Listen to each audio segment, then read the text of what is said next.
Hello and welcome to Banking Transform, the top podcast in retail banking. I'm your host, Jim Marous, owner and CEO of the Digital Bank Report and co-publisher of the Financial Brand. Digital banking transformation involves integrating digital technologies with data and analytics to enhance customer experiences, drive growth, and make an organization more future-ready. Building improved customer experiences and greater engagement involves more than just the customer service area and IT. It must involve the entire organization, including the back end of the business process. The entire company must provide seamless digital customer experiences using the technology and data at hand. We are fortunate to have Stephen Bohanon, the founder of Alkami Technologies, on the show. Stephen discusses how organizations of all sizes need to leverage modern technology and customer insights to stand out in an increasingly competitive marketplace. So welcome to the show, Stephen. You have a pretty long career in financial services, with the last 13 years being at Alkami. Can you share with our audience a little bit about how you founded Alkami and how the organization has evolved over the last more than a decade, actually? Oh, that's a good question. So, yeah, starting with Alkami, it was really at it was 2009, right? So you remember our industry wasn't in really good shape at that time. I would just say there's part of it is luck from a timing perspective. Quite honestly, what I saw was that you had the early first generation digital banking systems that were built in kind of late 90s and early 2000s. Built at a time when maybe 2% of people were online checking their balances, and really just looked at as an alternative to going in the branch if the branch was closed or the call center didn't have their hours. So they were pretty rudimentary and basic. And over the years, they had added a few things like transfers and bill payments and maybe e-statements, but that was kind of digital banking. And the systems were kind of old and tired, and these were never really built for with the idea that they would be the primary interaction point between the bank or credit union and the customer, right? They were never built with that in mind. They were built as like this supplementary kind of off-hours self-service channel. And so it was about that time that you started to see, obviously travel agents started going away and people started going to Expedia and Travelocity and Priceline and things like that. Obviously the record stores start going away, and now you start moving to streaming music and movie platforms, things like that. And when I looked at, financial institutions, I said, okay, well, they don't have any product that has to be delivered physically. So obviously they're ultimately going to be electronified because there's no cheaper, faster, more efficient way to be able to deliver a product than digitally or electronically. And so it was kind of seeing this trend happening in these other industries and then looking at the solutions that were there for banks and credit unions and saying, okay, all the platforms that are available, and I won't go over their names, but all the platforms that are there were really never built with this intention in mind. And they're sitting on old technology stacks. Many of them, some of the big, multi-billion conglomerates had bought up a lot of the small players. At one point, I think like Fiserv had like 13 different online banking systems that they had kind of either built or developed or bought over time. And so it's like, hey, no one is here to take advantage of this. It actually came about. I was actually doing a stint for about a year and a half with a consulting firm where I was helping them do vendor evaluations. So, I was hired by the bank or the credit union to come in and do an evaluation. And, you get to see all the RFP responses come in. You get to see the feature matrix. You get to see the demo. You get to see the pricing. Whenever the vendor leaves, you get to hear what the customer wished that the vendor had and that they didn't have. And so this idea began to form that, man, this market is going to big shift. All the major players that are in here don't seem to see it, or they're just trying to stay alive because 2008, 9, 10 were really tough for banks and credit unions, right, and the vendors that supported them. So they weren't putting a bunch of money into R&D to build kind of this next system. And so that's where this idea was, wow, there's this great opportunity, this big shift that's getting ready to happen. And really nobody is really doing anything about it. And so that was where kind of the idea for Alkami was born. And the idea was really kind of three basic tenets. One was there's going to be a focus on the UI and the user experience side of things. So we're actually going to make it pleasant to interact with, as opposed to looking like a spreadsheet on a web page.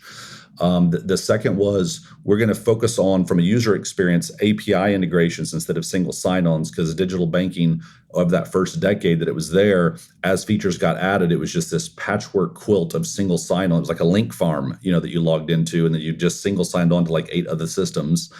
And that was a horrible user experience, and you couldn't get the data from it, and it wasn't very portable to mobile either. So our focus on the user experience was we'll have an API integration so that we can actually offer a very holistic and portable user experience across all kinds of devices. And then the third piece was we're going to sync in all the data from these systems of record so that you can actually leverage the data to deliver content to users so that you can market to them in there, because eventually it's going to move to where the entire sales channel is digital. So those were kind of the three principles that were founded with Alkami. Was just like, if we were to look at other industries and what happened to them and where they were going, and we used to say, what will banking look like in 2020 back then in 2009?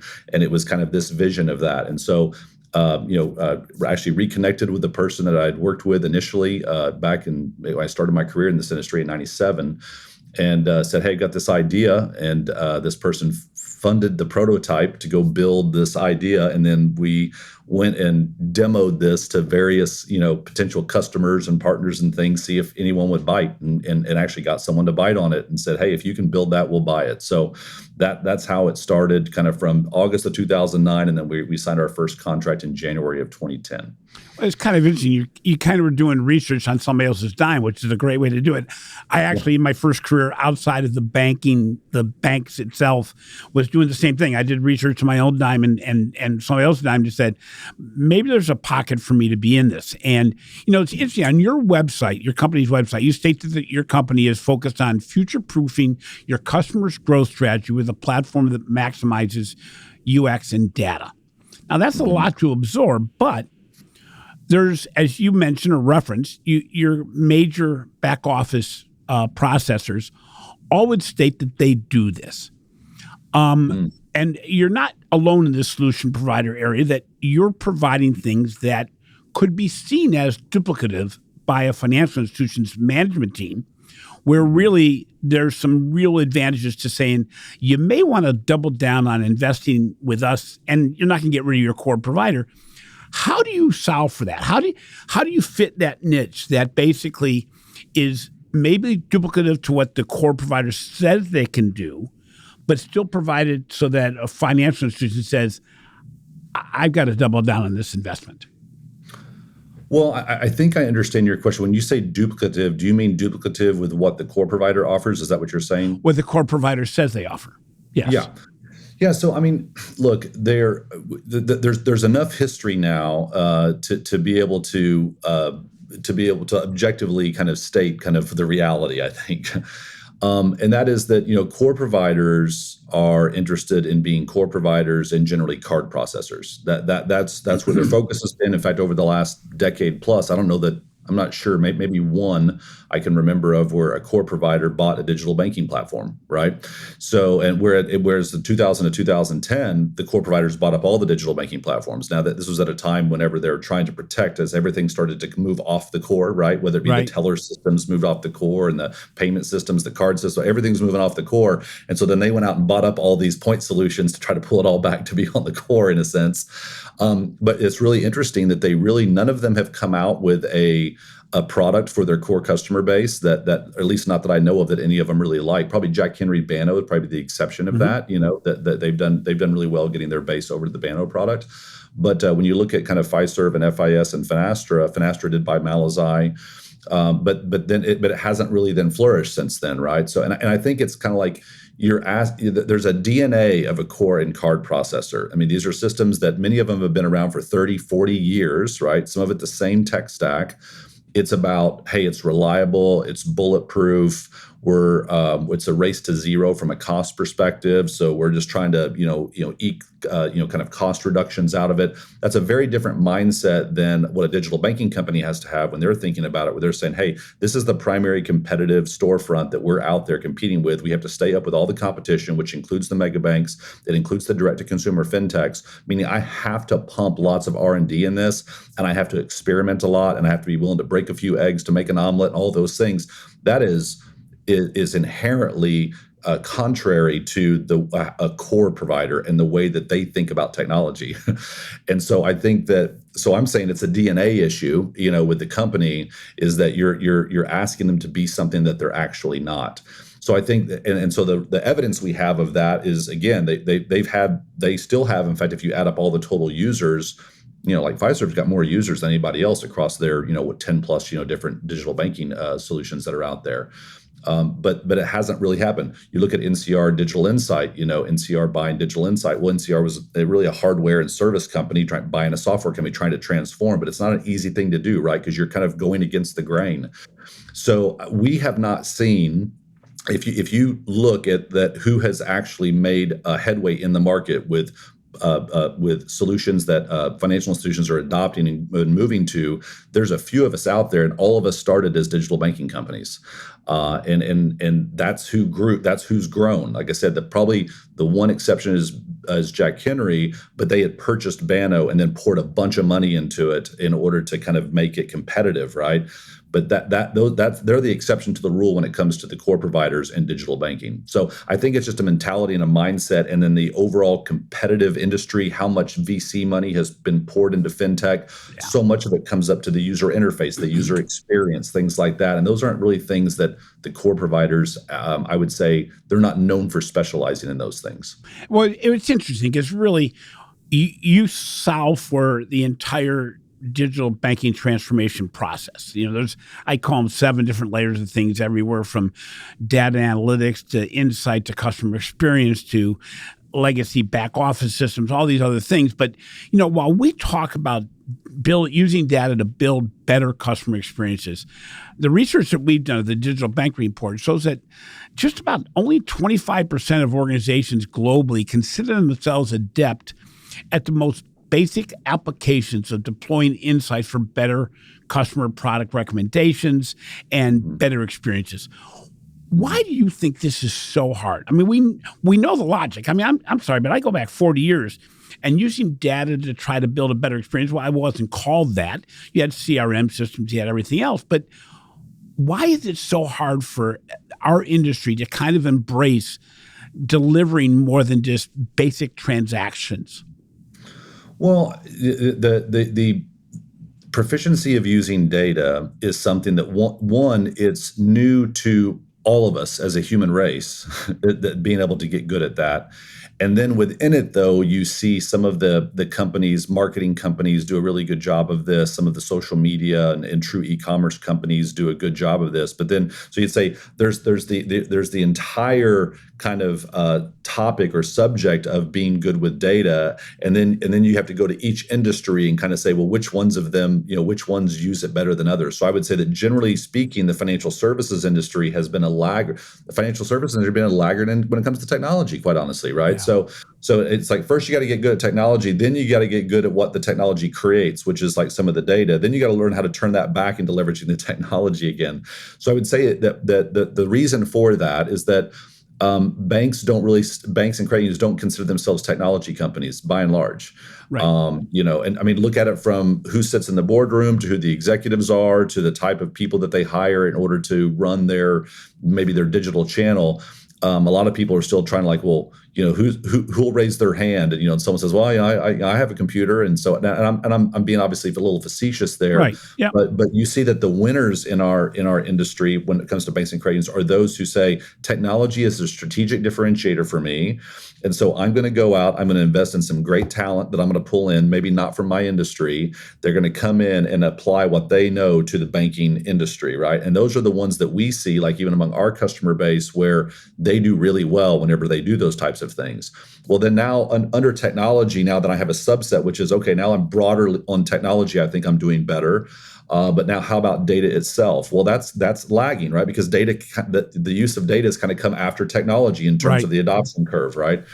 So what I would say, though, is like the reason you have the 25% and why it's so low. One, I'd say the first thing is most of these institutions don't have access to the data. So either the platforms they use, the systems they use, doesn't actually provide the data that would be useful. Of the ones that do then provide the data, then you have to be able to kind of assimilate the data into something that people can understand and understand how they potentially could use it. And there you either have to have tools or different kind of human capital knowledge to do that. And then you have to say, okay, well, now that I have the data assimilated in a easy to read fashion that I can make sense of it, how do I then take and activate that and use it? And that's a whole nother skill, right? So I think that that's the last mile, as they talk about it. That's the hardest part. Right. Yeah. So I think that is where you have obviously other industries that have the tool, they have the data, they have the tools to assimilate the data and to make sense of the data, and then they have the people that know how to leverage the data in order to make use it to kind of drive their business. So I think it's really just the lack of the tools and the people in our industry by and large that would make them say, yeah, I'm not really good with data. I can't access it. If I can't access it, I really don't. I've got it all here in my data lake somewhere, but I don't really know how to put it together to make it make sense. And then if I do have to make sense, then what's next? I don't have the person that can tell me that. So I think that's a combination of those three things that make us kind of more of a laggards when it comes to leveraging data. And I'm saying as an industry as a whole. So, Steve, what are the most significant challenges you see in the marketplace as you're going to meet organizations, those mid-sized organizations that really need your partnership? What are the challenges that the customers face that you're trying to help them with as they're trying to leverage modern technology and a vastly increasing amount of data?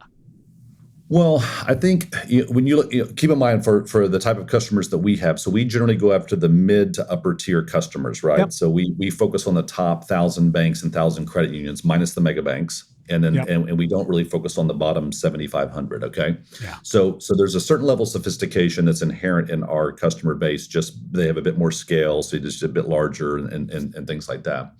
But the other thing that you have within that, what's true for that sector. Digital banking is a 100% replacement market. The systems we're replacing, generally 70% of our target market is already on what we would call a best of breed digital banking system, meaning it's not the thing that just comes that bolts onto their core provider. So they've already said this is, and they've taken that same mindset generally, and they've applied it to lots of other systems that they have. I said their card system, maybe they have their debit with one provider and their credit with another provider. They've got their core over here. They've got their RDC with this other product. They've got their teller system over here. They have their bill pay with this other system, right? And so what they have done is they have said, we're going to go pick best of breed in all these various things. And then this is where the difficulty comes in. Well, now the challenge is, I have to then reintegrate all that back when it comes to my customer-facing interface, right? So like when we started, Jim, we looked at our old contracts from like 10, 11 years ago or whatever. On average, when we signed a digital banking conversion, we had to interface to 8 third-party systems. It was like, the classic ones, bill pay, core, eDocs, RDC, some of these kind of things. Today, that number is generally 18 to 20 integrations that we have to do just to get the first person live, right? So I would say one of the biggest problems that people have is while they have done a good job by picking the best tool for the job and not just saying I'm going to buy it all from one logo that and everything be mediocre, that it then turns into a problem later because now how do I pull it all back together? The user experience of it, how do I? Every single one of these products are different software companies, different database schemas, different request response payloads. And so how do you then take all that back from 18 to 20 disparate systems and then read back and normalize it back to where I can actually make sense of it? That's what's difficult. So in some ways it makes it harder. When everything was on the core, yes, not all the products were as good, but at least you only had one database you had to mess with. Right, yeah. And you get it. But now technically every single one of those products have their own databases and their own insights of users' actions and interactions and all those types of things. So to kind of pull all that back together is not an easy task. So I think it's just that's what makes it's the complicated, complex nature of it that makes it difficult to start with. So I think that's probably the number one thing that our customer base, which is on average has about 100,000 customers or members, that's the hardest thing they're dealing with is like, we love the products that we've bought, but man, to pull it all back together, to get the right data and to be able to have a full view of what this product is doing or how this customer is interacting with us, very, very difficult. So Stephen, you don't sell everybody. So, but it sounds like you bring all these solutions to bear that can really help organizations move forward. When an organization says, not now, why are they usually saying that? And when you say not now, do you mean not now to replacing the digital banking platform or not now maybe to an additional product module? I'm going to say both. Moving forward from a digital banking experience perspective, why would they not invest in the solutions you provide? I think a couple of reasons. One, there's a couple of reasons that we would hear when they would say like not now. One would be we've got a lot of projects, and this isn't something that like we can assign one or two people to go and do this on the side. It really, when you're talking about a digital banking conversion these days, it takes the entire company in order to be able to pull it off, right? Because it touches everything, right? So I do think you don't want to have a bunch of other things going on at the same time, a bunch of other initiatives. So I would think sometimes it's just literally a timing. Like we see that a bit whenever you have people that maybe are on platforms that are 5, 7, 10 years old, let's say, and they're like, we're just going to re-up with our current provider for another year or two because we understand that we're going to have to like mark out the full year in order to like make this thing happen, right? So I would say that's one of the reasons of not now.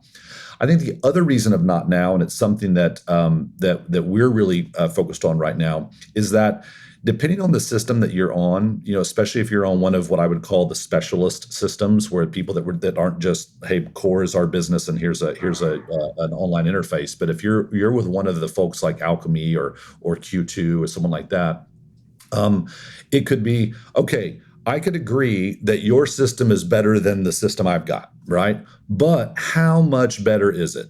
Like really? Yes, it can be a little bit better, but like when you try to like draw a straight line to say how much money am I going to save because I'm going to spend a ton of money and time as an organization to even just convert over to it, it's probably a 7-figure number, right? When you add up the human capital and everything else, like. If I'm only going to move the needle a couple of clicks or something, like, is that really going to, make a difference? And I think that has to do with so much is that digital banking, I've been talking a lot about this lately. Digital banking is really synonymous with digital service. That's the reason it actually was created, was to be a self-service channel, right? And so therefore, all of the justification for going to the systems are it'll reduce calls to my call center, it'll reduce visits to my branch. These are expensive in-person service channels, and so if I can make it self-service, people don't have to come in to deposit a check. People don't have to call me to ask what their balance is. People don't have to call me to transfer. Businesses can run all their stuff without having to call business operations. I think that what's happened is most of the juice has been squeezed out of the lower your cost with a digital banking provider, right? There's just like not that much more you're going to like, people have adopted it. So now when you walk in, if you're paying $1 to your current provider and I come in and say, look, I've got this really great UX, and everyone says, yeah, it really is. It looks better than what we've got. But by the way, mine's $1.50. And they're like, yeah, I can't find where I'm going to make that 50 cents back, right? I can be happier with it, but and so credit unions have a little more flexibility than banks, obviously, because they're just about their members and they don't have to worry about shareholders. Banks have less flexibility because they're about returning results to the bottom line and profits back to their shareholders. So I say all that to say that's kind of where we sit, I think, today. And so what if you are not thinking about the revenue generating side of digital banking, you're going to have a really difficult time going, moving forward and replacing these best of breed systems because there's not a lot more juice to squeeze out of the service side. So now that's when we focus on the sales side. And then, who can do the best sales? Well, probably who does the best marketing? Well, who does the best marketing? Probably those that have the best data. Who has the best data? And that's where we're trying to lead, back to Alkami, right? So I really think we've already started changing our language. It was stop calling it digital banking. We still use the term because for SEO and things like that, but we really talk about it's a digital sales and service platform. You should be able to rely upon us to increase your revenue or lower your cost. If you've squeezed all the juice out of your cost lowering initiatives, you're about as efficient as you can be.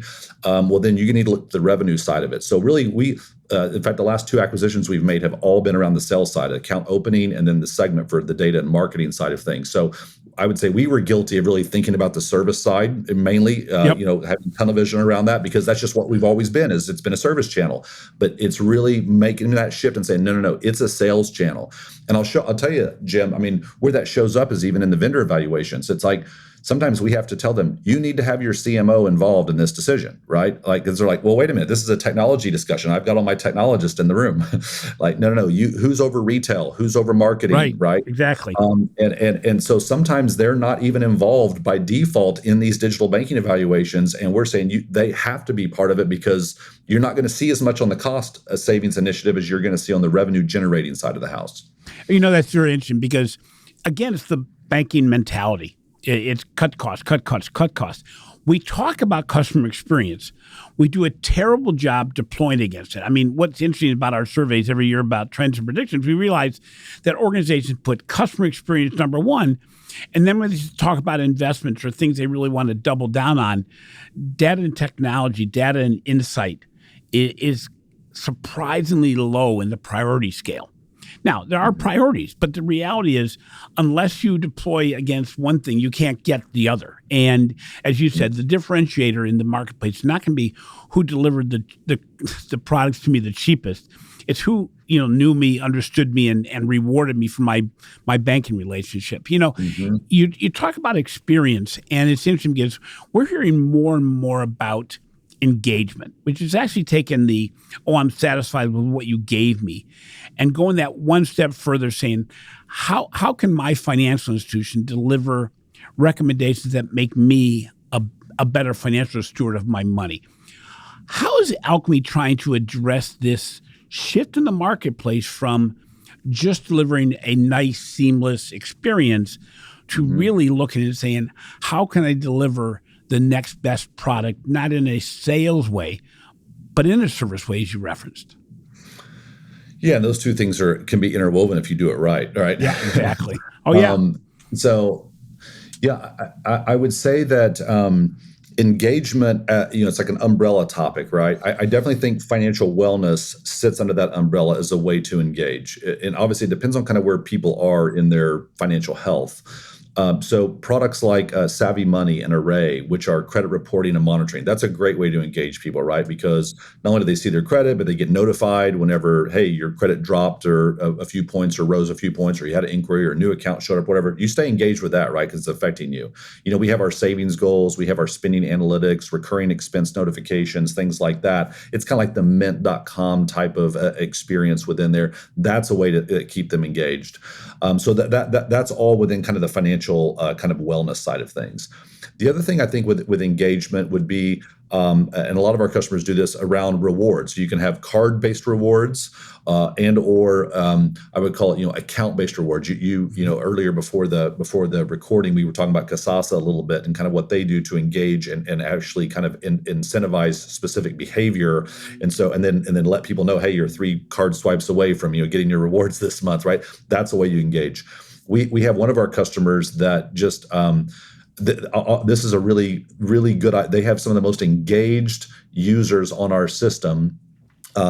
They years ago decided they were going to make alerts a product. Okay, so a product. So we think of a product, it's a checking account or a shared draft account or a loan or whatever. They said, those are all products too, but we're going to make alerts, digital banking alerts, a product, and we're going to track. And so when they say like, our members or our customers have on average 4 products, 5 products, 6 products, they started saying, we're going to make alerts a product. Most of our customers have about 10% of their users subscribe to alerts. This customer has over 50% of their users subscribe to alerts in the system, because their mentality is, look, if that user is getting an alert every single time their card gets swiped, or when their balance falls below a thing, or when a bill gets paid, or when the wire is cleared, or whatever, it feels to them like we're constantly communicating with them about their finances and watching it, and they can just rest easy. And I'll tell you, the results are pretty astounding with what they have. I mean, their users engaged. They log in more often than kind of the natural cohort does, because they're constantly getting things pushed to them. It's almost like they're a sentry for their in this case, their members. So that's another way that you can have engagement. It has nothing to do with financial wellness. Just the overall operating of your checking or your bank account is ensuring that people are signed up for these alerts, and it feels like you're constantly like keeping them abreast of what's going on with their finances. So that's another really great way to have engagement as well. That's a great case study, because it really is engagement, and it's continuously reinforcing why you're banking with me, as a financial institution. And what better way to say, here's something you may want to take advantage of. Maybe, your deposit level is much higher than it used to be. All these things that we take for granted, and we say, well, we should do it, but we don't get down to that micro level. What's also interesting, it's all personalized, because it's all driven by transactions. That's a great example. We've also talked in the industry more and more around democratization of data. making it so that the insights are not held by the IT department and not held in reports, but spread throughout the organization so that people can deploy them for innovation, for new product development, for customer care across both human and digital platforms. Are you seeing organizations doing more and more of that? Is that putting even more pressure on your organization to deliver those insights? Yes. So this, I can't remember if I went into detail with this before, but like we've had a data product for a long time, but the reason we bought Segment was because what our customers were telling us is like, yeah, you got all this data, but like I need to know how to like turn it into action. Like you give me the tools, I can parse it any way I want, I can filter it, sort it, sum it, average it, you do all those things. But like the next action, like, well, and by the way, where's my benchmark for this data, right? Like, there's companies obviously, especially in our space, that hey, this means good, this means bad, right? This is where your peers are, that kind of thing. So having just the data wasn't enough, or even having the tools to manipulate the data wasn't enough, because people wanted benchmarks. They wanted to be able to then obviously lead to next best actions or whatever action they should be take. So we call it actionable data. So what we did with our customers, we put together a kind of a product feedback group on this, and we have created an executive dashboard within the system. And the reason we did this was specifically because of what you talked about with democratizing the data. I've got a lot of different consumers of this data. Some of them are going to care about certain things than the others. So what we had to do is we had to work with our customers and say, what are the key metrics that you're really judging your digital channel off of, or kind of your strategic goals? And they were, it was things like, we want more and more people actually of our overall customer base using digital. Because, I mean, funny enough, Jim, whenever this is like a little bit of a side note that ties in here. When we work with our customers, they give us like their call center stats and stuff, like what people are calling in for. And they said, still the number one reason people call the call center is to check my balance. People are still calling call centers and waiting in lines to ask what their balance is whenever digital banking has been, that feature has been around for 20 years, right? So part of theirs is like, look, and by the way, our customers will tell us every single call, fully loaded cost is $20 a call, right? So every single time someone wants to check their balance is $20 if they call my call center. And it's one click on your phone. Right. It's insane to believe that. Yeah. All day, every day. Right. So within the data side of things, and in the executive dashboard we were talking about, the customers have said, look, I want to track my adoption. I want to track my mobile adoption. I want you to tell me where I am on that trend, my trend, how I compare to others, peers in my size, how I compare to the other 200 Alkami customers on the digital banking platform. I want to know e-document enrollment. I want to know mobile engagement. I want to know P2P and like bill pay engagement. So what they've done is they've said, here's things, there's like 9 to 12 of them that are just like kind of really key metrics that we all agree that we're going to track ourselves on. And you make that in something that I can go into every single board meeting. We review these stats, right? And we all know this is good, this is bad, this is okay, and this is where we are. So I think the first thing is you have to determine what of the data is important to me and that I want to track. And then you have to really probably tie it back. I mean, one of the best ways to ensure you're going to get data, if you're a bank or credit union, give financial incentives and goals and your year-end bonuses based upon hitting certain data metrics. All of a sudden people are going to say, well, where's that data? I need to know what that data is. I need to know how it's trending. I need to pay attention to it, right? So I think the first thing is having digital metrics that actually tie back to your corporate goals, that ultimately tie back to people's pocketbooks. And then all of a sudden people will figure out a way to get that data and to watch it. Well, that's amazing. Stephen, you're a founder. You're a business builder. You're also a legacy financial services executive with decades of experience, as we discussed. How do you balance the experience you've acquired over the years with the need for yourself to embrace change, take risks, and possibly look beyond your comfort zone on behalf of your company for what you need to do next? And you've mentioned the acquisition of Segment, but how do you keep your eyes on the marketplace to say, what do I need to do next to become a better partner for my clients?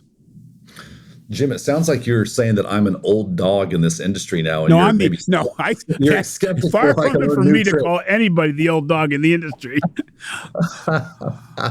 Oh gosh, it has been 25 years. That's what's really weird. I've been 25 years in this industry. So, and I would, I'd probably be naive if I would think that I don't have certain blind spots with things, or maybe I'm skeptical about certain things because maybe we've seen it work, and so that probably happens. I would say that one, fortunately for me in my career, I've always worked for kind of these smaller, growing software companies whose job it was to disrupt something that had always been done a particular way. Like the first company I worked for in this industry, I went to work for a company that was 30 people, and they were the pioneers in check imaging software and check image processing. There you go. Right? And you remember the old days of returning checks. And so it was like, look what we do. We revolutionize the way the back office processes it. We get rid of checks. We have e-statements. That was like a big thing, right? So we were going out and replacing IBM and Unisys and NCR and these kind of old mainframe-based systems. I've had the good fortune of always being part of a company that was trying to disrupt something that had always been done a particular way, and so we were always trying to change it. So I think that has stayed. That's a habit and a muscle that I've developed over that time. But still, whenever you're in the industry for a long time, you can't help but to you start to form these, like, certain ideas become hardwired in your mind, and you don't even sometimes question the underlying assumptions there. So I'm not saying that I can't be guilty of it, but I am saying that I'm probably a little bit more protected from it, maybe just because of the type of companies that I've worked with. I would say the other piece that what we try to do very purposefully is we try to hire from outside of our industry. So we try to hire people. I did a talk years and years ago, maybe it was when Star Wars was big. I talked about the Jedis and the Padawans, and it was like, you got to have Jedis because, like, this is a regulated environment. There's compliance concerns. This is really important. Like, this can't be something that you just kind of mess up because it's people's money you're dealing with. People have to understand how to interact with these core systems that many times are 20, 30, 40 years old. So you got to have some Jedis around. But if that's all you have, you probably will just all have groupthink, right? Around you all been in the industry. So what we ultimately try to do is we try to purposefully pull people from outside of the industry that are in industries that maybe are a bit more, take a few more risks, right? They're a bit more on the leading edge, and then say, okay, how can we push the envelope here? The other thing that we do is, I think that we tend to, and this is, we're patting ourselves on the back a little bit here, but I think we tend to attract the type of customer that is a bit more progressive.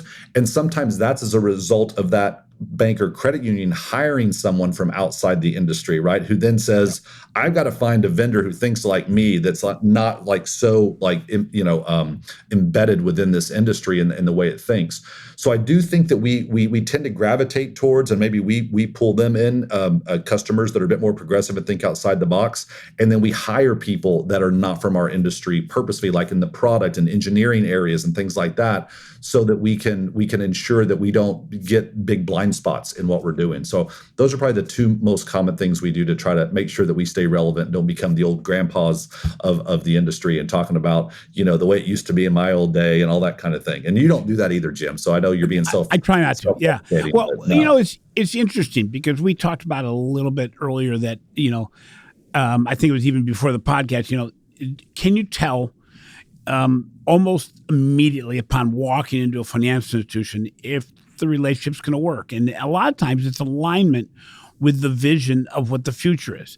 There's those organizations that say, well, I'm doing this because I have to, but I don't really believe in it. And I talk about the fact that especially in your market segment, that middle market, where sometimes an organization is headed up by people that a bunch of guys that played golf together 30 years ago on Monday nights as management trainees and are now running the organization.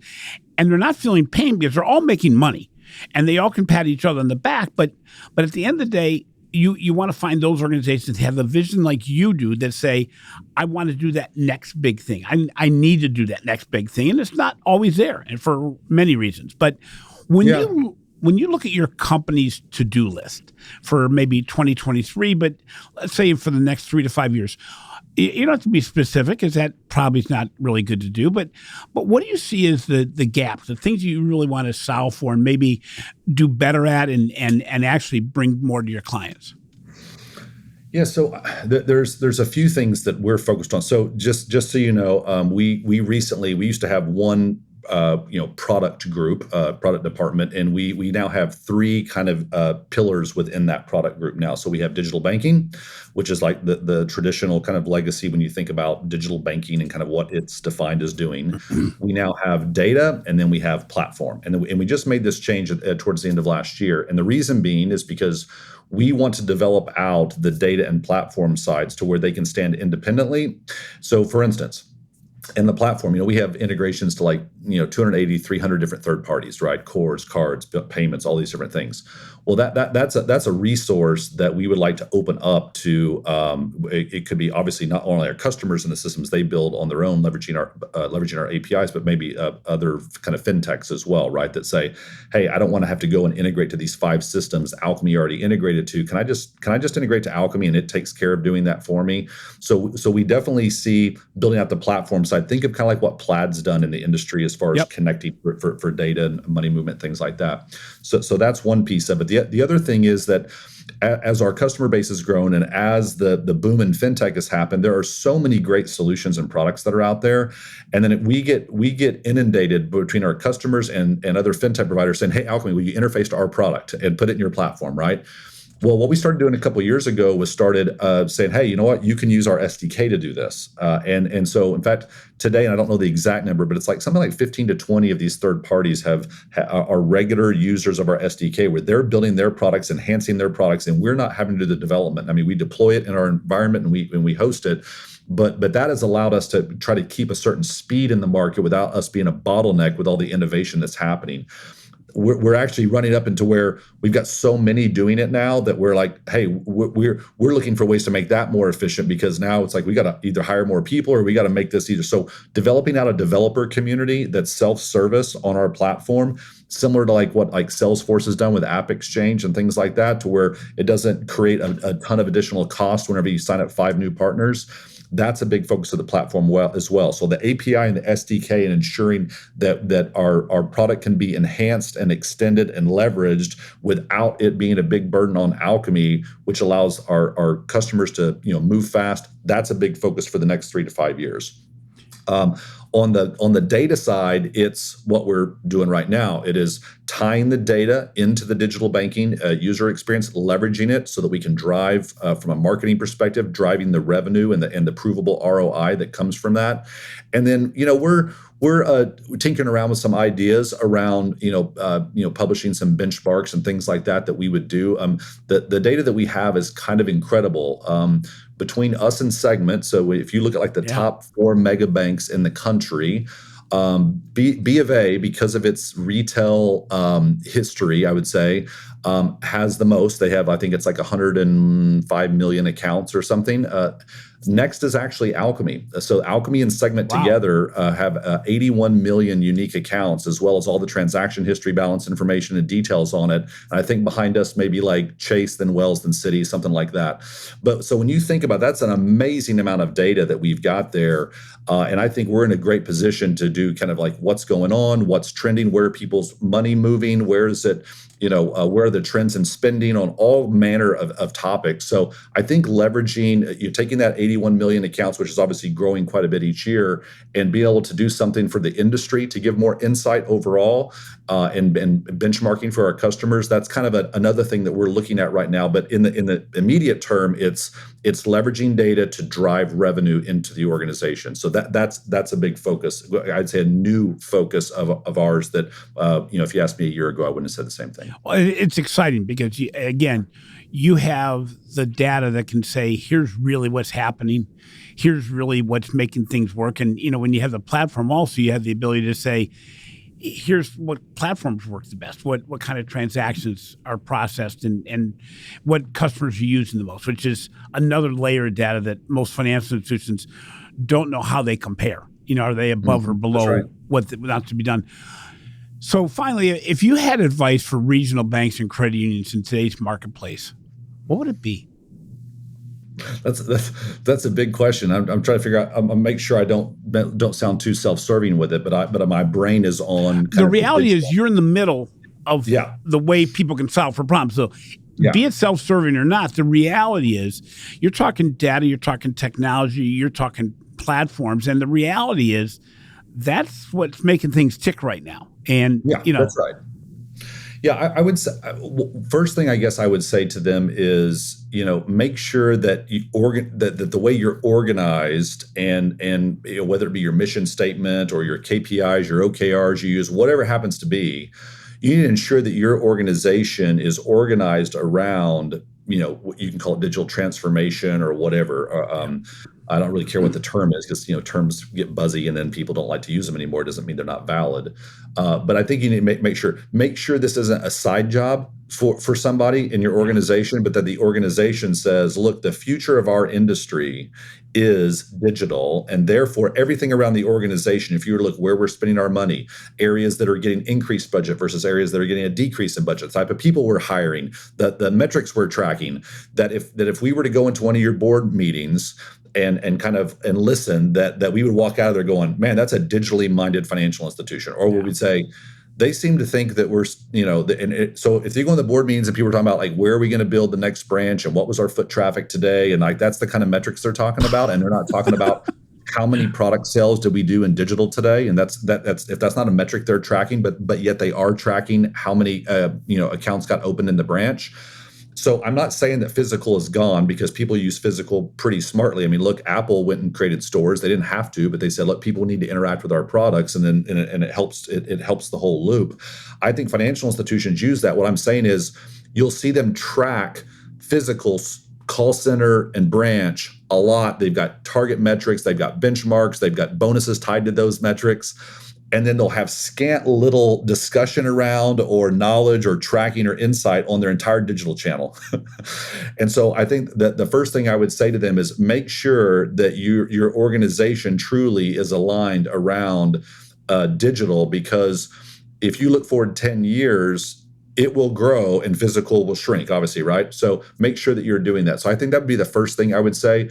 And then once they do that, then they can do an assessment and say, well, do we have the right systems in place? Do we have the right people here and everything else? But it all starts with asking themselves, like looking in the mirror and asking themselves that real kind of honest question is that, am I a digitally minded company or am I a traditionally minded company that plays enough in digital to be able to say I do it? So I think that's the question I would have them ask themselves, because then that obviously would guide their next steps. Did I miss anything in our conversation today? You sometimes think we're going around, and I'm going, I'd hate to have you leave the podcast today and say, geez, I wish we had covered X. There always are those things, but I'm just, is there anything that you'd want to cover that we didn't cover?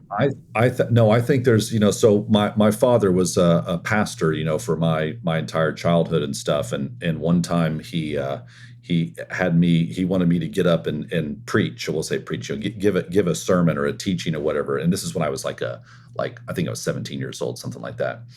And so I remember practicing for it. And, it was going to be like a weeknight service. So maybe no more than a couple 300 people there. But I was nervous about it, right? And so I had created all these outline and notes, and I went to him and I said, now, Dad, how long do I have? And he said, well, you've got like 20 minutes. And I said, well, I don't think I can get this done in an hour. And he said, son, you can't preach the whole gospel in one sermon. Yeah. So that has always stuck with me. And so when you ask me, is there anything more? Oh, Jim, there's so much more. Yeah, I was thinking the whole gospel in one sermon. Do I want to go that on the path of conversational AI? And you go like, we'll have to do that. We have other visits we'll have to have that be one of the topics. But because whenever you think things have settled, you wake up and find out something's really disrupted the industry. I mean, there's many people right now that are comparing ChatGPT with the introduction of the iPhone and the introduction of the iPods and the SpaceX missions. And to a degree, I think that's pretty good assessment, because I think there's a massive amount of potential with the ability to take verbal communications and take it to a new level. You talk about people calling for balances. Well, how about balances and also telling them how they've done versus other quarters and hold deeper understanding that we have at our disposal. I would say that AI, that like whenever you talk about the juice being squeezed out of the cost, kind of that last piece, chatbot interdiction for call center, a reliable chatbot that's driven by the data and the AI side of things, probably a combination of also with voice verification, biometric, voice verification, stuff like that. That's probably the one that has the most left to squeeze out of it, because now you're talking about people that, for whatever reason, haven't downloaded the app on their phone, haven't registered online. They're still calling, and being able to lower that cost. So we're hearing that from all of our customers. Just big initiatives around we've got to take the easy calls that we're still spending $20 a call on, and we've got to get rid of those. So I do think that will be the next big kind of service thing there. Now, whether or not it transitions to, and let me give you some financial planning advice, that's a little bit different subject, because there's a lot of things like, well, you may not even have all my accounts. You don't even know how to, advise me, right? But definitely those service channels, leveraging chatbots to kind of get that last really costly mile out of the service channel is absolutely going to be something everyone is focused on. So I definitely see that. Where ChatGPT goes and what its next rival will do and everything else, who knows? It's fun to watch, though, isn't it? It's cool it really is. And cool when you look at it, age, right? Getting back to your comment earlier, it's not just squeezing the costs out. The potential for value enhancement it's enormous, and even if it's just pointing you to other content available on a financial institution site, it's fun to play with in your mind, thinking, "Geez, this can happen." So, cool Stephen, time to be alive, and a cool time to be in our industry. Stephen, thank you so much for being on the podcast today. I really enjoyed it. Great to get together. Looking forward to seeing you in a couple months of your own event. All right. Thank you, Jim. Thanks for listening to Banking Transformed, the winner of 3 international awards for podcast excellence. We appreciate the support we have received to make this endeavor a success. If you enjoy what we're doing, please take some time to give our show a review on your favorite podcast app. Finally, be sure to catch my recent articles on the financial brand and the research we're doing for the Digital Banking Report. This has been a production of Evergreen Podcast. A special thank you to producer Leah Haslage, audio engineer Sean Roll Hoffman, and video producer Will Pritz. I'm your host, Jim Marous. Remember, the future belongs to those organizations that can connect the dots between technology and experiences.